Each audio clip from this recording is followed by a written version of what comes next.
तो दोस्तों, वश 2 ने आते ही अपना काम कर दिया है। वश लेवल 2 जो इस मूवी का नाम है, इसके मेकर्स ने सोच समझ के ही रखा है क्योंकि ये मूवी अपने प्रीवियस मूवी के लेवल को एक कदम और बढ़ाने का काम करती है।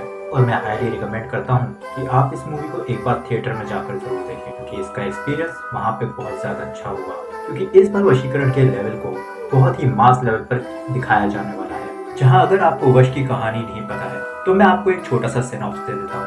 और हाँ, अगर आप ये सोच रहे हैं कि आप शैतान मूवी को देखकर वश का सीक्वल देखने जा सकते हैं, तो इसका सीधा सीधा जवाब है नहीं, क्योंकि वश मूवी की एंडिंग और शैतान की एंडिंग दोनों ही काफ़ी अलग है। तो अगर आपको अपना मूवी एक्सपीरियंस अच्छा चाहिए तो वश को देखकर ही जाए। अथर्वा जो हमारी मूवी का प्रोटैगनिस्ट है, वो अपने परिवार के साथ क्वालिटी टाइम बिताने के लिए एक वेकेशन पर निकलते हैं। लेकिन क्या होता है कि इन्हें एक प्रताप नाम का इंसान मिलता है और अथर्वा की बेटी आर्या, जिन्हें प्ले किया है जानकी बूदीवाला ने, तो वो उस पर वशीकरण कर देता है।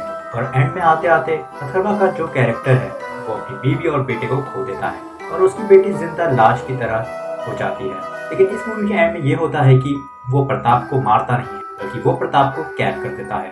तो वश 2 की कहानी वश की कहानी के 12 साल बाद शुरू होती है, जहाँ पर अब सिर्फ किसी एक लड़की के ऊपर वशीकरण नहीं होता, बल्कि पूरे स्कूल की 150 लड़कियों के ऊपर वशीकरण किया जाता है।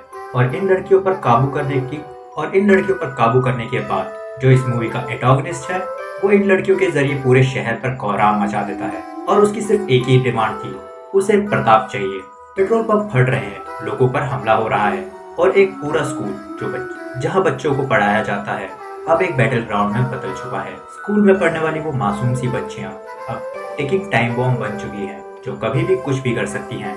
इस मूवी को देखते देखते मुझे पर्सनली फील हुआ कि इसके मेकर्स ने इसके सीक्वल की कहानी को इसके पिछले पार्ट से काफी कनेक्ट रखा है। जहां अभी के टाइम पे बड़ी बड़ी मासिव बिग स्टार मूवीज अपने सीक्वल को जस्टिस नहीं दे पाती है, वहां पर वश लेवल 2 खड़ी उतरती है।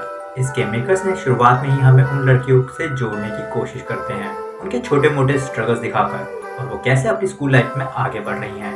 वश लेवल 2 के एंटागनिस्ट ने भी अच्छी एक्टिंग की है और प्रताप की कमी पूरी करने की कोशिश की है। हाँ, वो प्रताप के कैरेक्टर को ओवरशैडो तो नहीं कर पाती, लेकिन अथर के लिए एक वर्थी अपोनेंट भी साबित होते हैं, जिसका नाम मैं अभी आपको नहीं बता सकता क्योंकि मैं नहीं चाहता कि मैं आपके लिए मूवी स्पॉइल कर दूं। तो अब तक आप लोगों का सवाल होगा कि मूवी इतनी अच्छी है कि मूवीज में कोई फ्लॉज ही नहीं, जिसका जवाब है। इस मूवी में इतना सारा केओस हो जाने पर भी प्रशासन का इसमें कोई भी स्टेप इन नहीं होता, जो कि लॉजिकली थोड़ा सही नहीं लगता। पूरी मूवी में लोग मर रहे हैं लेकिन प्रशासन को घंटा फर्क नहीं पड़ रहा। दूसरा, इस मूवी का फ्लॉ यह लगता है कि मूवी काफी रश करती है अपने एंड की तरफ। इसका क्लाइमेक्स भी काफी ओकिश सा फील होता है, जिसकी बात हम अभी करेंगे। लेकिन इसके क्लाइमेक्स में हमें आर्या का कैरेक्टर दिखाया जाता है कि उसे प्रताप ने कैसे क्या बना दिया है। जब वो थिएटर की स्क्रीन में सामने आती है, देन आई कैन सी, मैं लिटरली देख पाता हूँ कि प्रताप के लिए आर्या की आंखों में कितना खून आ जाता है, जिसमें मैं कुछ लाइंस बोलना चाहता हूँ।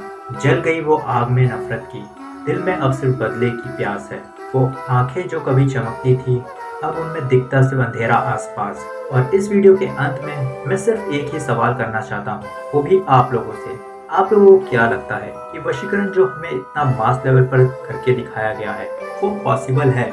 और अगर पॉसिबल है तो क्या होगा कि प्रताप जैसा कोई इतने बड़े लेवल पर करे और असली में कुछ ऐसा केओस मचा दे? अपने थॉट्स हमें कमेंट्स में बताएं।